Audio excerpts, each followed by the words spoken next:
to introduce our youngest founders on the program, Lynn Yo and Rohan Matthias of startup number one, FoodFuse, who are decentralizing the energy system to give businesses a new way to deal with their food waste. Join me in welcoming Lynn and Rohan.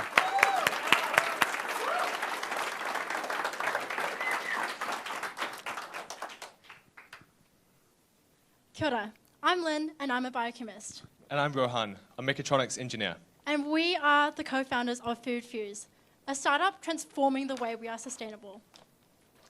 Because that's an issue that everyone faces, especially businesses. Research shows that 80% of customers like to support sustainability, and yet restaurants are still sending an average of $25,000 worth of food waste to the landfill every year. And in Aotearoa, that's just the tip of the iceberg. Globally, it's costing us hundreds of billions of dollars. So, why would restaurants lose customers and waste money? Well, it's because they have no better option. So we built one. We designed the turret, a miniaturized anaerobic biodigester that takes in food waste and transforms it into usable biogas and fertilizer. So, not only are we providing businesses with a more sustainable option than the landfill, but we're also giving them a financial return from their waste, saving them up to $10,000 a year on decreased energy bills and landfill costs. Now you might be thinking, Lynn, does this actually work? Well, yeah, it does. Yeah, we were stoked too, don't worry. So we've built 2 low-budget prototypes that actually prove our concept that miniaturized biodigesters do produce biogas. And now we're working on our 3rd, which is going to be even bigger and even better. We've been approached by a number of companies who've actually been interested in our product, including a residential hall, who have literally said that the turret is exactly what they've been looking for. And recognizing that food waste is such a massive issue in Aotearoa, the government has allocated over $120 million in funding towards waste minimization projects just like ours. So to be honest, there's just no better time. This is everyone's problem, right? So we'll start with hospitality, catering, and halls of residence, as they're our lowest hanging fruit. But when we start to think bigger, dream bigger, industrial, farming, supermarkets, and households all produce waste too. So we'll expand to this market through 2 main steps. 1, looking at new geographies, and 2, offering new products. In Aotearoa, there are 25,000 food-related businesses, and that's just the beginning. Globally, we're cracking into a multi-billion-dollar market. So how do we capitalize? Our first turret is designed for direct sales to businesses with a purchase price of around $10,000. We plan to create a perpetual revenue stream through our subscription and our consumables. This subscription will cover the maintenance and optimization of our product on site. Sounds expensive.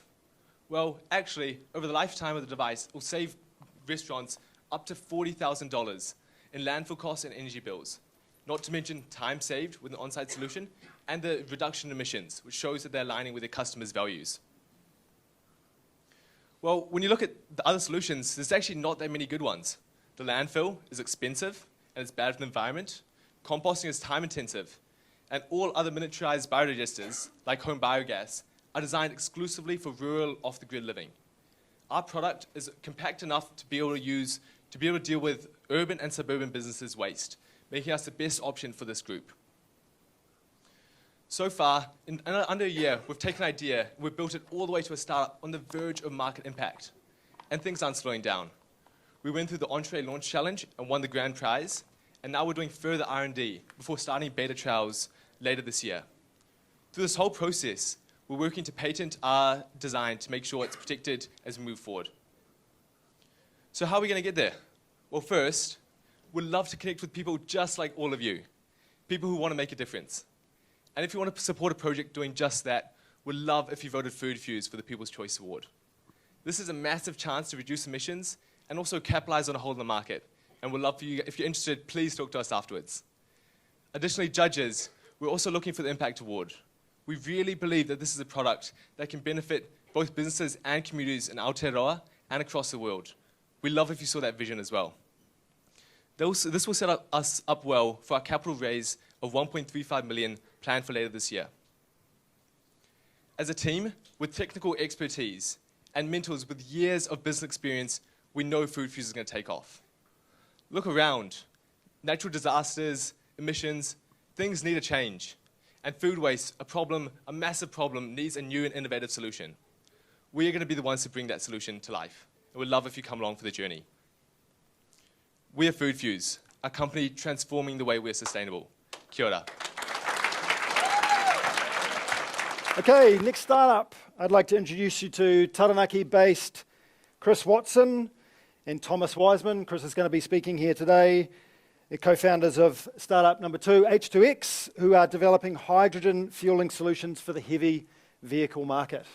Welcome, Chris.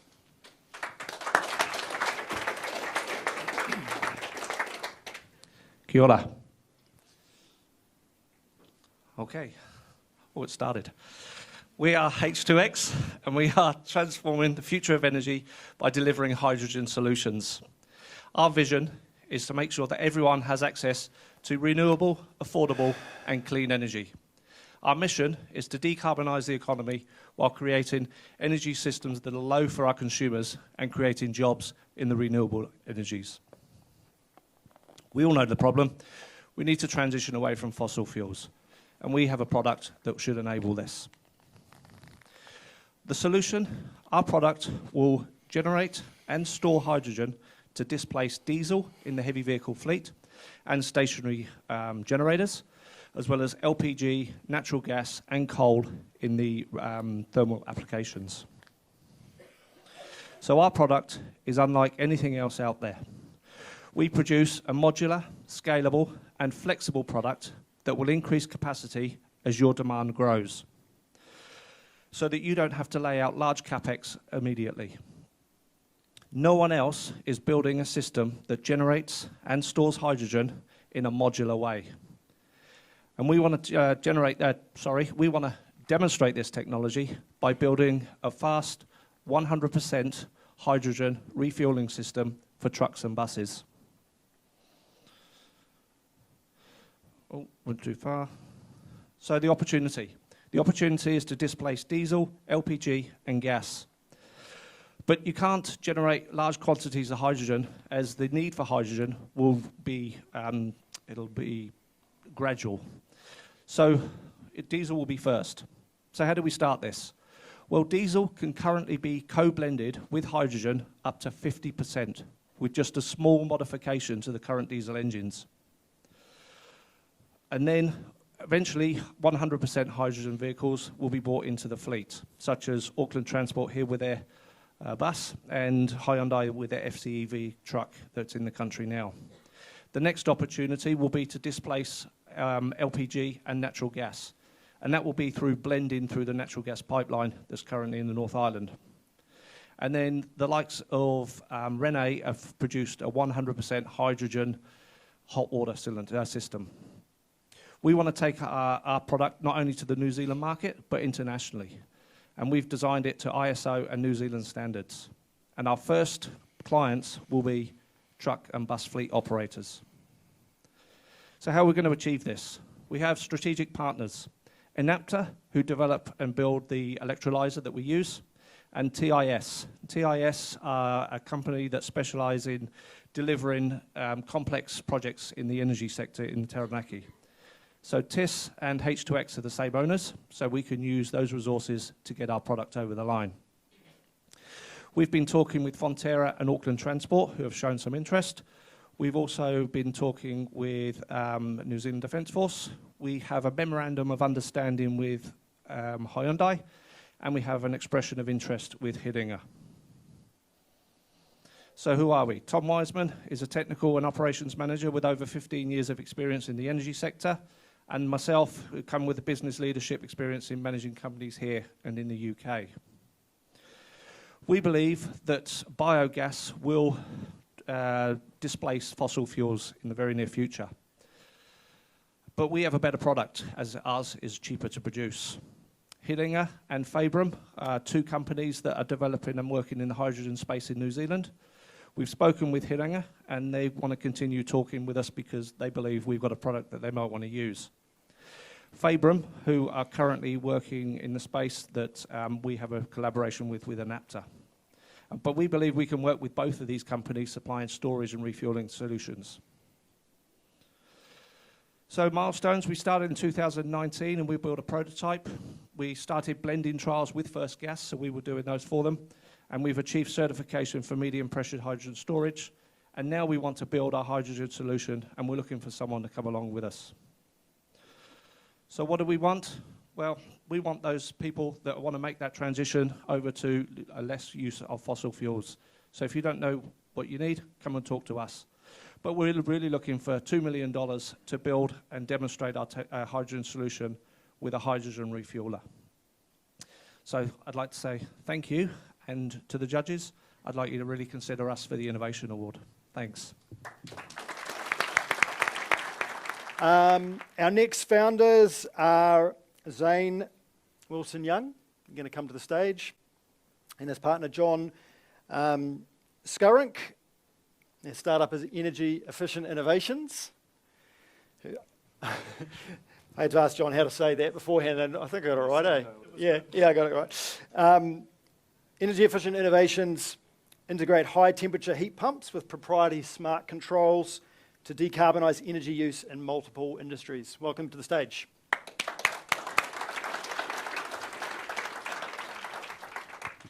G'day, I'm Zane. I'm a refrigeration engineer with 15 years experience in energy automation and load management. And this young fella next to me is John, who has 30 years in local and international business development experience. We reduce carbon emissions by 100% by replacing coal and diesel boilers with high temperature CO2 hot water heat pumps for the process heat industry. New Zealand has a high dependence on fossil fuels, and a government-mandated coal boiler ban comes into effect in 2037. With this, we need a fast, deployable solution to replace up to 10 coal boilers a week. We can't simply add electric hot water cylinders to replace coal boilers because that adds undue load to the electrical network. With this government mandate, there's been a $1.4 billion opportunity to replace coal boilers. Our solution is the integration of world-leading high-temperature CO2 hot water heat pumps with large capacity and suitably sized buffer tanks with our internal energy management solution that we've already developed and proven. The system is built off-site and delivered to site on a skid system with minimal disruption to the business. With our internal energy management software, we have the ability to take a signal from the electrical distribution network to reduce that load off the grid and use the energy stored in the buffer tank. Our market is anyone requiring hot water up to 95 degrees, including, but not limited to, dairy farms, hotels, motels, accommodation providers, and communities requiring district heating and hot water. In a recent study by Waikato University into high-temperature CO2 hot water heat pumps for the process industry found that there were 7,000 users requiring 200 kilowatts up to only 85 degrees. Currently, we're working with Lincoln University and Waikato University, who have applied to ECA for funding for pilot programs for our system, with Waikato University reporting to the government on the limitations of CO2 as a refrigerant in the process heat industry using our system. Right now, we're in consultation with a developer to provide Kaianga Ora, Otatahi Trust and Fletcher Living with low-cost, energy-efficient hot water solutions, space and water heating solutions for low-income families. We're also working with Orion to replace a coal boiler for a local tomato grower and install our system, showing the EDBs the possibilities of load management and decarbonisation. So who actually benefits from our system?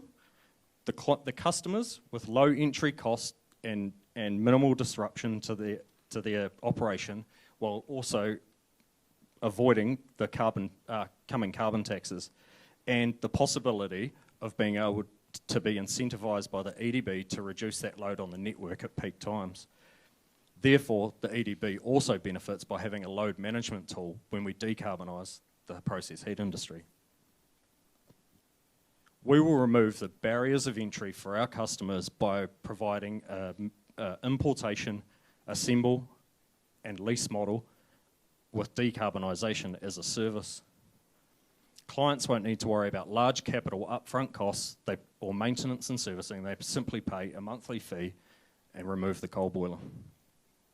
The financial projections for our business are based on just a small market share of 9% over 10 years, and with each system sold, we'll return a 36% return on manufacturing costs year on year as a recurring revenue for 10 years plus. We're seeking a $2 million investment to help with product manufacturing and deployment, as well as market growth. We're ready to decarbonise the process heat industry. Are you going to join us?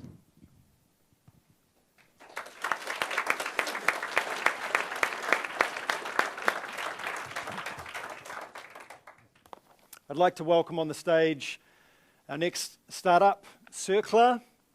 They are the tinder for trash, turning biomass into bioenergy. Please welcome Sarah and Chris.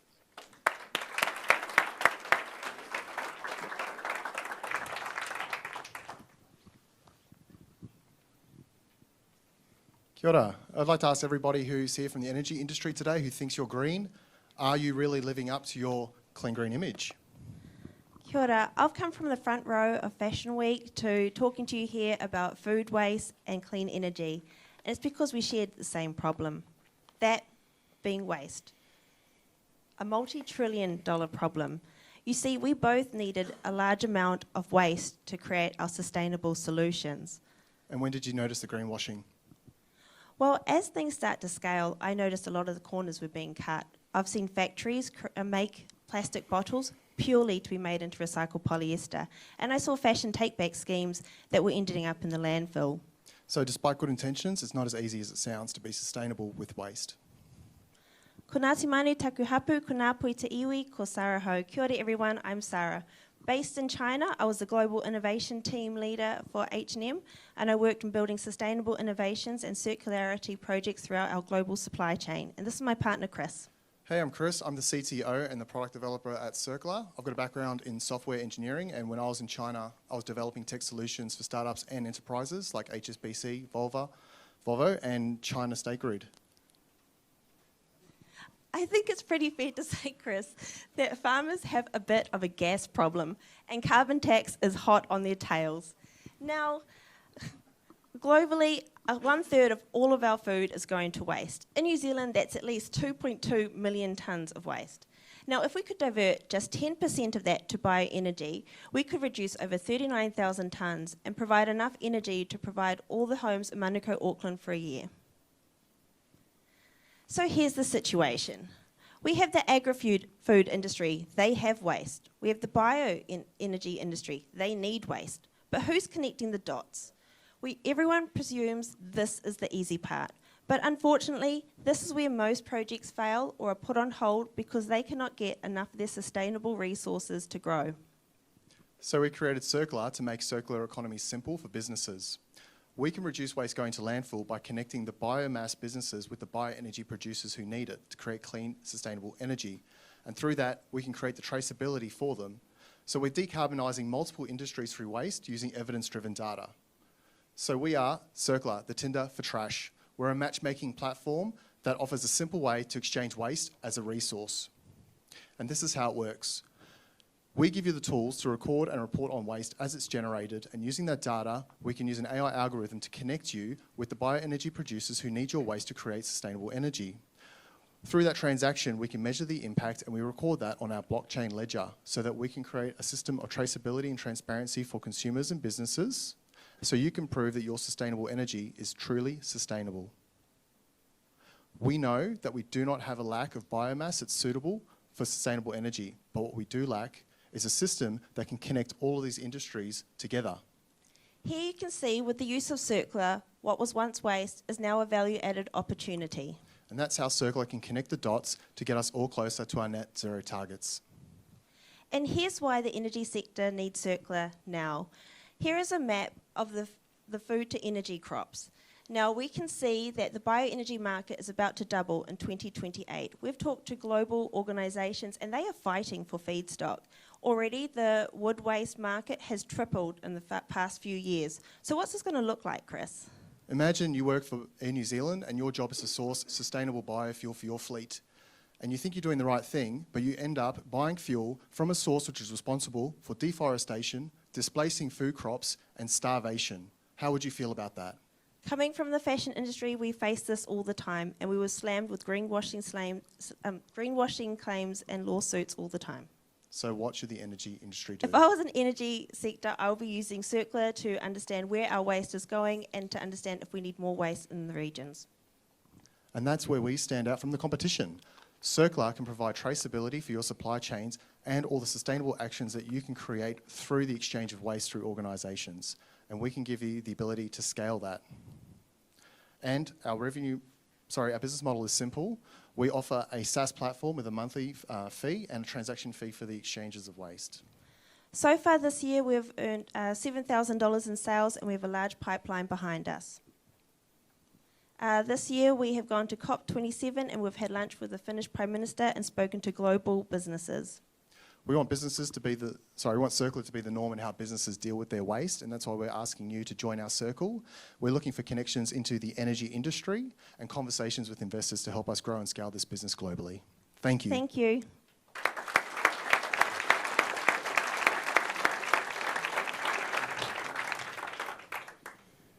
Okay. I'd like to introduce you to Leon Mooney from startup number 5. Revolt. Revolt take a low carbon commercial vehicle fleet from an aspiration to a reality, and they have powerful dashboarding and AI reporting that company vehicle fleets need. Please welcome Leon Mooney to the stage.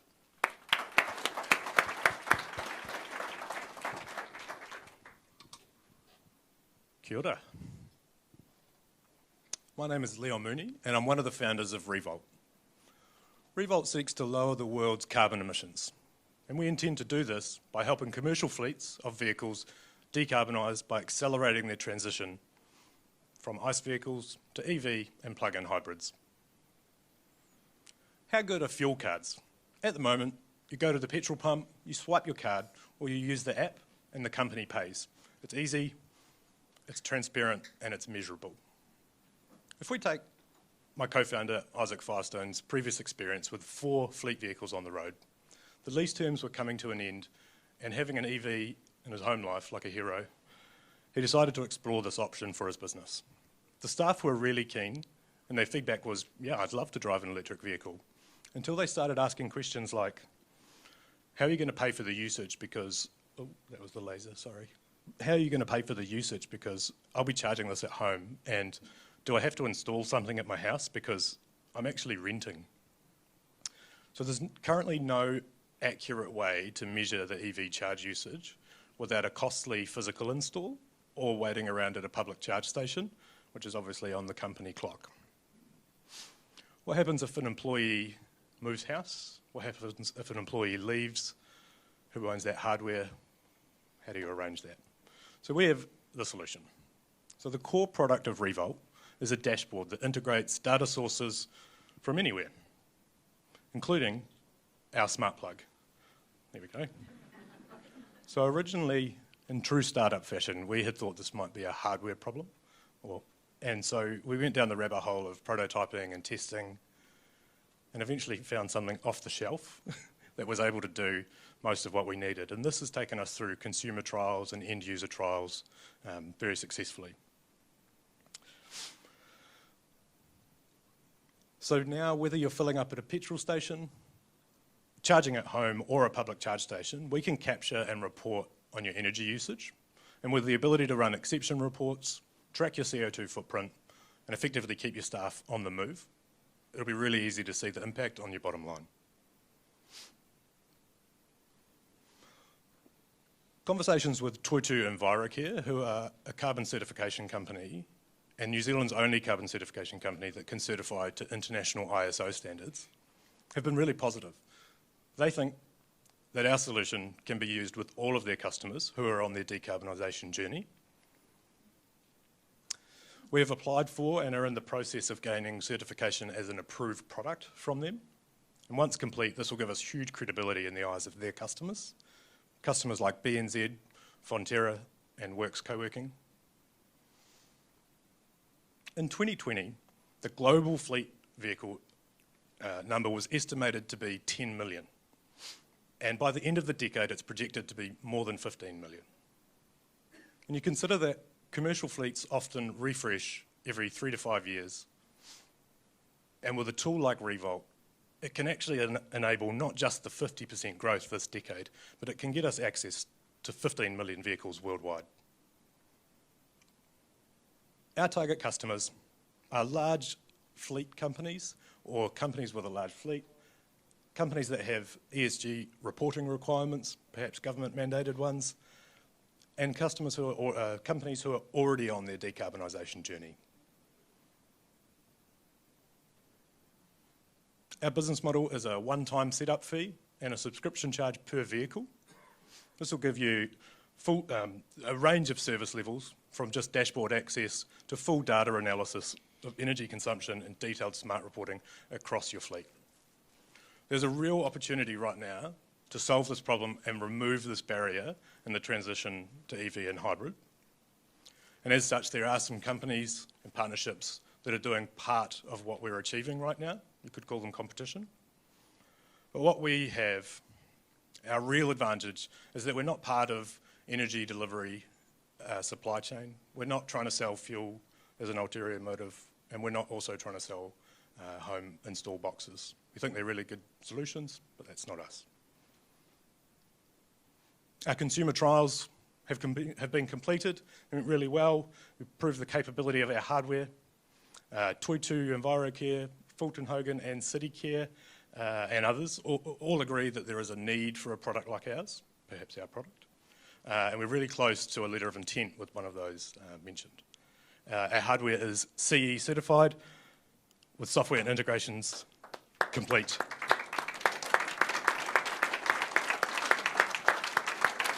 Okay, so next startup is Overlay, and I'd like to welcome Michael Johnston to the floor here. Michael brought the rain down with him from Auckland, so you can blame him for that. Overlay is transforming how electricity services are delivered, creating community-based solutions with a wide range of benefits. Welcome, Michael.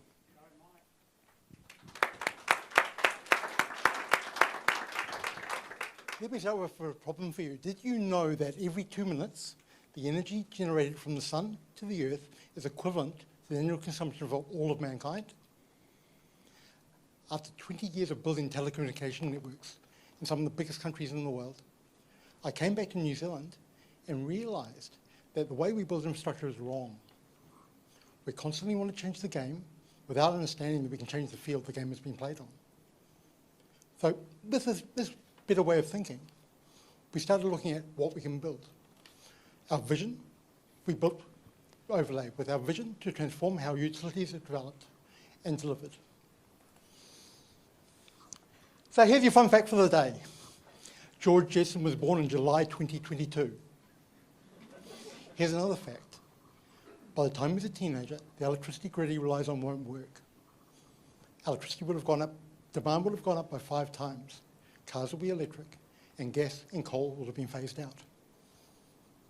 According to Boston Consulting, the problem to keep the lights on will be worth $42 billion over the next decade. And the problem is not generation, but rather how grid adapts to the changing modern energy needs. So understanding this problem, we built a control system for a low voltage network. We put a compute into a distribution transformer, and we created a software platform when combined with off-the-shelf hardware, manages energy resources in real time.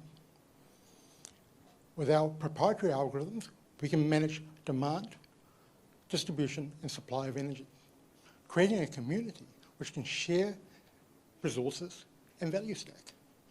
And by being able to manage load in real time, we're able to dramatically increase the capacity of the existing network without further infrastructural upgrades.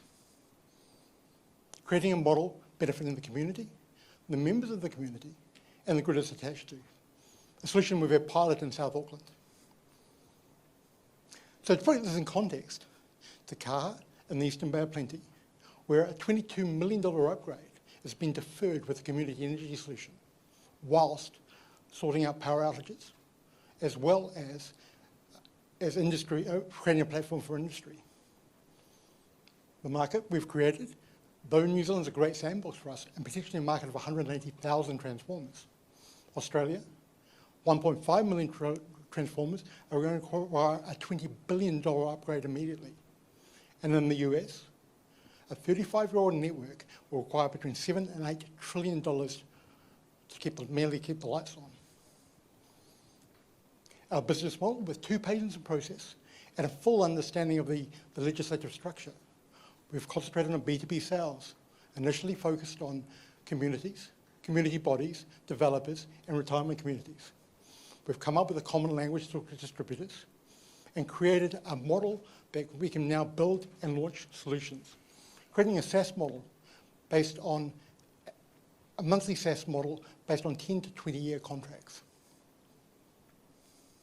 With traction, we've already got suppliers in place, opportunities around Mariuis and relationships with the grids they're connected to.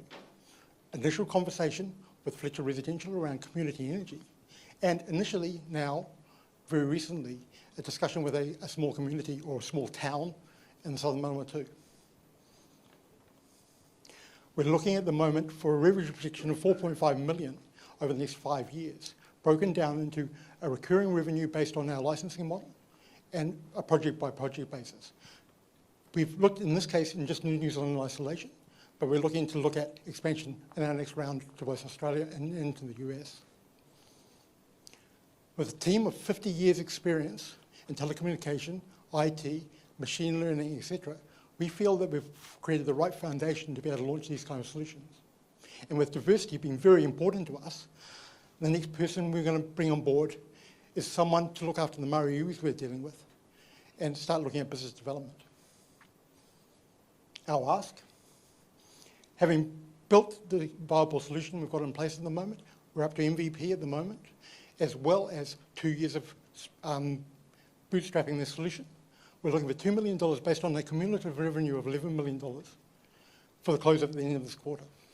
We're looking to scale our technology, capitalise on the projects we're working on, and work on a standard distribution model based on our discussions that we're having currently with our EDBs to reach a recurring revenue of $4 million per year. Thank you.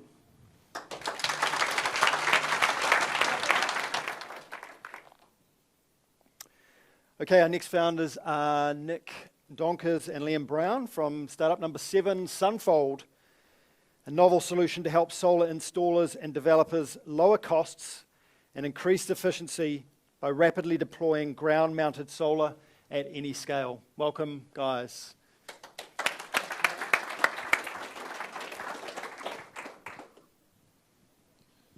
Kia ora everyone, my name's Nick from Platinum Energy and our product is Sunfold, a faster, more efficient and more cost-effective solution for deploying ground-mounted solar.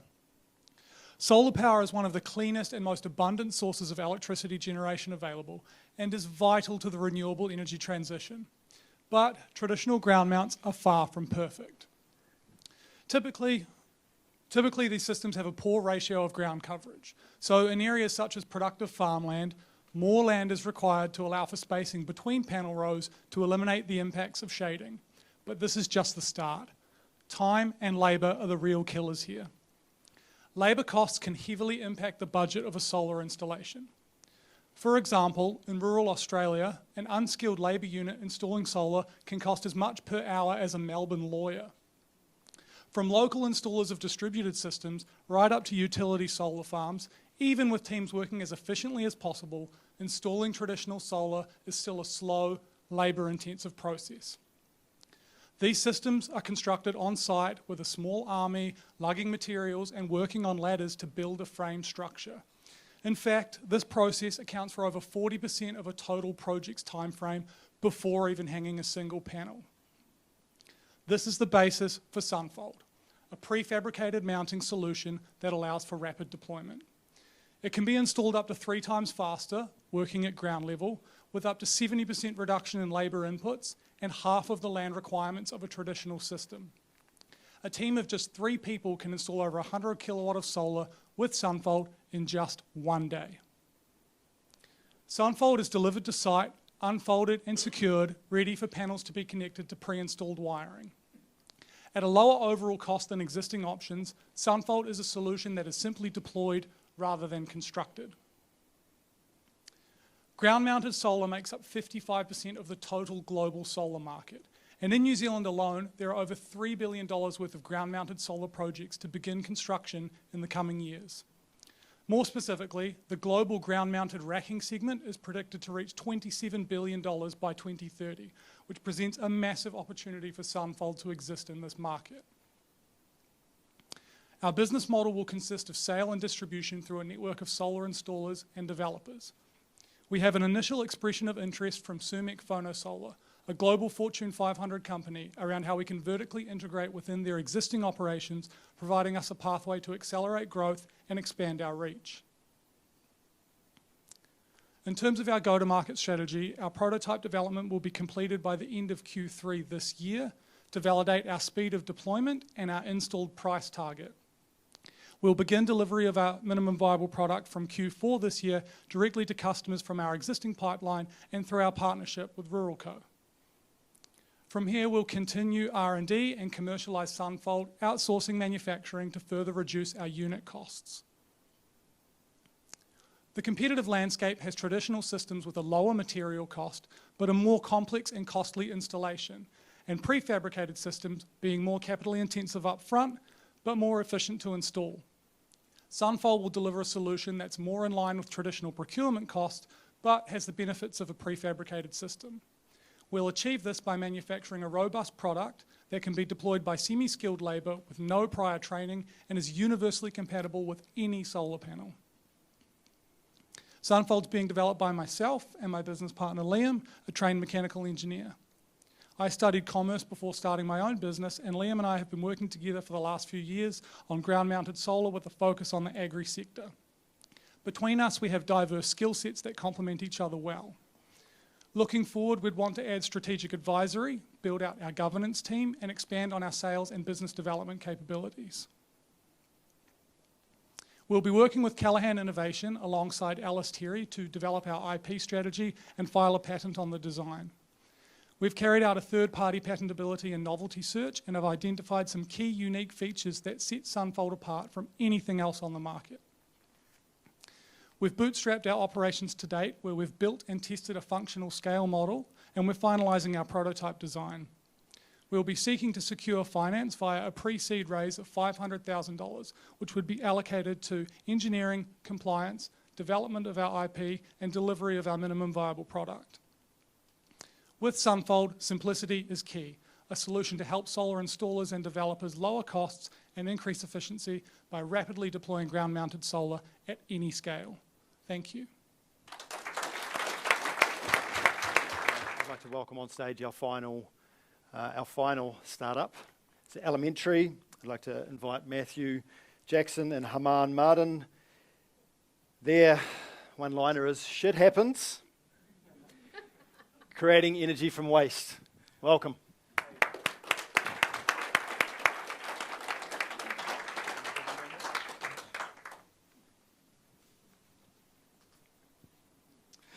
Kia ora whānau, ko Matthew Jackson toko ingoa, e waihara keke e te waipunamu au Aotearoa. Yeah, so shit happens. In fact, New Zealanders create so much poo it would fill up Christchurch Stadium 230 times. So I'm Matthew. I got sued for bringing Netflix to New Zealand and caused $2.1 billion of market collapse in less than 3 years. And this is my co-founder, Haman. He worked with Jaguar and Mercedes to create advanced biofuels. We're both Edmund Hillary Fellows and met through the fellowship. Come and talk to us afterwards about the amazing people that have been helping us on our journey. Yes. So the problem with poo is universal, be it New Zealand, India, the United States, or Dubai. Wastewater treatment is extremely energy intensive, and it produces emissions. And there's a residual sludge that we end up sending to landfill. So as you can see, this problem begins to compound on itself. We also need to consider the context that in New Zealand currently we face a clean energy shortfall and there's a massive existing emissions liability. And we need to find $6 billion a year to fund the infrastructure that we require to bring water infrastructure into the 21st century. So we're literally teetering on the edge of a precipice. How are we going to do that? Alimentary Systems has a solution. By consolidating the organic waste in a region, we're able to process it more efficiently and we're able to harvest the energy. So what do? We convert the adversity into an opportunity. Take Christchurch, for example. Consolidating all the organic waste around the city would allow us to produce 3 times the energy that Orion requires to balance peak load demand during the winter months. For context, that's enough energy to fully power 1,200 homes. More significantly, it collapses the emissions liability, saving council $8 million a year. So this is what we've done. We developed the process. We proved that co-digestion would increase energy yields. We've published a patent on the process. We have a patent pending on the apparatus. And now we're seeking $4.5 million to build our first commercial scale demonstrator in New Zealand. This is a photograph of our actual site at Nelson. We have our manufacturing and supply chain ready to go. Some of our partners are in this room tonight, including Becca and E&I Engineering. We have a contract from council, we have access to the waste, and we're covered under the existing consents. Okay, so what's the aim? Peter Beck challenged me to create a $1 billion business. The end game is sustainable aviation fuel, but we have to start with Nelson. In Nelson, we want to prove that we can reduce emissions by 4,000 tonnes per annum. It's about 2,000 cars a year off the road. Now, when we scale nationally, we can reduce emissions by, our nationally determined emissions by 5%. And you might think that we could do that by recycling, but if we all were the best people at recycling in the world, we would still only reduce national emissions by 1%. So this is a big deal. We're also going to prove that we can export power to the grid. In Nelson, we'll power the wastewater treatment facility to decarbonise the council. And we want to prove that the byproduct of our solution will give farmers another option to reduce water use, reduce energy on farms, and prevent nitrates going into streams. But that's just the tip of the iceberg. Aviation fuel is $250 billion market, and it's only got 0.1% sustainable aviation fuels, and it causes 10% of our emissions liability. So, back to basics. How do we generate revenue? Right now, people take sludge, they pay to put it into a landfill. Instead of paying the landfill operator, pay us. We convert that into energy. Fossil-free energy demands a premium. The nutrients, the phosphates, and the nitrogen in our water, in our byproduct, there's almost 100 times demand than the current availability in New Zealand. And let's not forget industrial CO2. We don't have much, we have a shortage of this in New Zealand, and if we don't have it, we can't brew beer. So I'm pretty sure that impacts some of you in the room. But ultimately, we've figured out a way to fund our water infrastructure. New Zealand spends nearly 20% of its global emissions budget on overseas credits, which Rodcar says are a little bit dubious. So why don't we convert it into solving our water problem? So why work with us? Well, our technology is cheaper and faster and more commercially effective than all of the other solutions at the moment. The landfill price on average is around $170, and we cut it by half. And we built a model which values the environment. There are 20,000 burps required to clean the world's waterways. We earn a licensing fee on each, and if we're able to get 10% of our market share, that would be $2.5 billion per annum in revenue. So, if you want to convert poo into jet fuel and build a sustainable future, come and have a chat to us after the event.